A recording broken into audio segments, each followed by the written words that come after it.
Allez les amis, on se retrouve pour ce débrief en général, débrief du meeting. Comment tu l'as trouvé Vincent ce meeting de Deauville? C'est sympathique, je ne vais pas vous le cacher que j'ai vécu vraiment les fois précédentes, les années précédentes, de meilleurs meetings, mais c'est comme ça. Et voilà, en tout cas, on aura un très gros flop.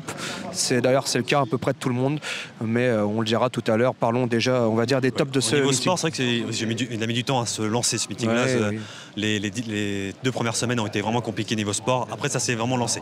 Les deux dernières semaines, on a vraiment vu des bons chevaux, des belles courses. Là, les Anglais ne sont pas tout de suite venus avec leur premier couteau ou leur deuxième. Ils sont venus avec leur 6e, 7e. Les Français, on n'avait pas non plus de belles impressions. Oui, on va reparler après, mais les inédits qu'on a vus sur ce meeting, je crois qu'il n'y a aucun qui me... Ah si, allez, peut-être Madame Molière. Allez. Madame Molière. Mademoiselle. Mademoiselle. Mademoiselle Molière. On peut dire Mademoiselle Molière maintenant, c'est Madame. Oui, c'est vrai qu'en France, on n'a plus le droit de dire Mademoiselle.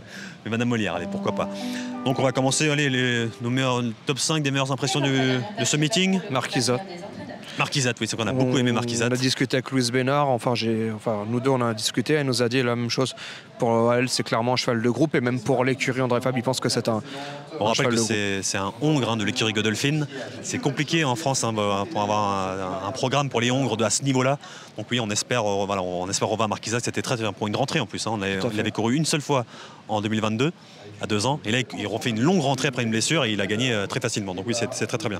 Moi c'est Alcantor, j'ai envie de parler de ça, de l'écurie Rothschild, baron Edouard de Rothschild. La Kazakh, oui. C'est la Kazakh du meeting. C'est la Kazakh de ce meeting, clairement la Kazakh présidentielle qui n'a jamais autant brillé durant ce meeting. Mais donc Alcantor sur 1400 mètres, on a dit c'était super et j'ai vraiment hâte de revoir sur qu'est-ce qu'ils vont faire à 2 ans encore pour la fin de l'année, est-ce qu'ils vont aller direct sur le Lagardère ou pas, je sais pas, mais bon.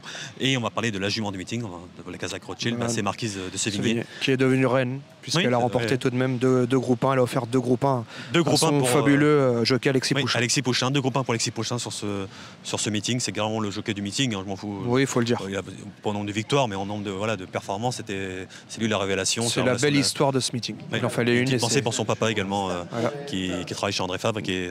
D'ailleurs, on pourrait faire le fabuleux destin d'Alexis Pouchin, puisque quand même il a gagné à chaque fois avec son papa qui était présent, puisqu'il travaille pour l'écurie d'André Fabre.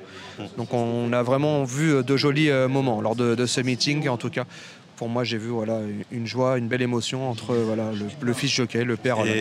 C'est pas un débrief d'André Fabre, des chevaux d'André Fabre, mais moi je vous ai parlé de Seventh Night. C'est l'écurie Oti Management, qui a gagné sur une longue distance, sur 2800 mètres, je ne me trompe pas, devant un groupe 3. Ouais. Et c'était un peu on ne connaissait pas ses limites encore à Seventh Night. Et je suis curieux de voir ce qu'ils vont faire par la suite. Est-ce qu'on va le revoir Il y a des courses à long champ, sur longue distance. Après, c'est une Kazakh australienne, donc pourquoi pas aller tenter aussi une course en Australie à l'avenir. Mais voilà. Il faudra que je vérifie, mais moi, au Royal Oak, je tenterai le coup avec Seventh Night. Oui, j'irai dessus. En plus, il est toujours mal, il n'y a pas de problème. Tout à fait. Donc, c'est vraiment très intéressant de revoir ça. Et qu'est-ce qu'on peut noter d'autre? Van Dyck dans le Morny, oui, qui était quand même impressionnant, magnifique cheval. C'est vrai que son physique était vraiment il était vraiment magnifique au rang de présentation. Il était enfermé, ça rappelle c'est le prix Morny, le vainqueur du Morny, enfermé. Ramachuel qui a le parcours idéal, qui part, et Van Dyck va vraiment aller la chercher, donc ça c'était très impressionnant. C'est peut-être la plus belle lutte du meeting pour moi. J'ai vu une vraie belle lutte entre les deux, en tout cas. Donc voilà, c'est un peu, on a donné 4. Une dernière, je sais pas. Il faut parler tout de même d'Ispirol qui a gardé son titre. C'est fort, il faut le dire. C'est très fort. Il a fait le doublé Jacques Lemarois. Donc voilà. Et qui a offert. Et Franck Dettori a fait le coup de 4. Il a gagné 4 fois de suite le Jacques Lemarois. Ça, c'est quand même impressionnant. Ce qui est fort. Oui. Et que avec la Kazakh John Gosdan. Avec la curie John Gosdan. Tout à fait. Et après, est-ce que c'est le dernier groupe 1 en France de la Franco Dettori? On peut se poser la question. Est-ce qu'il va peut-être prolonger? Oui, il y a encore le Weekend de l'Arc. Mais là, il y a on se pose tous à peu près la question en Angleterre. Léo Franco qui ne serait pas contre de finalement peut-être prolonger une année de plus. En tout cas, on le verra, on le souhaite en tout cas. Il l'a pas dit publiquement. Mais il y a, en tout cas, pour l'instant, il y a un peu de rumeurs. Donc ça peut être le tube de la fin d'année. Donc voilà, on espère en tout cas revoir qui sait en 2024 le formidable jockey italien.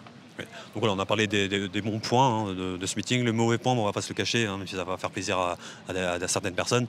La piste, beaucoup trop de courses de PSF. Pour moi, c'est pas normal que pour un meeting d'été, on a autant de courses sur PSF. Alors, je sais qu'on veut protéger la piste, mais on devrait le faire autrement. Quand même. Après, quand je vois que on a essuyé beaucoup de critiques, moi je suis pour le dialogue et on sait qu'il y a des personnes qui vont regarder les vidéos. Qu'on soit clair, j'ai discuté avec 3 personnes des pistes pendant 30 minutes. Samy m'a cherché partout d'ailleurs. Je me suis posé à une table et on a discuté tranquillement en leur expliquant que ce n'était pas eux qu'on attaquait, c'était plutôt des décisions. Et en fait, il faut se rendre compte que tout simplement, la piste, ça part de partout.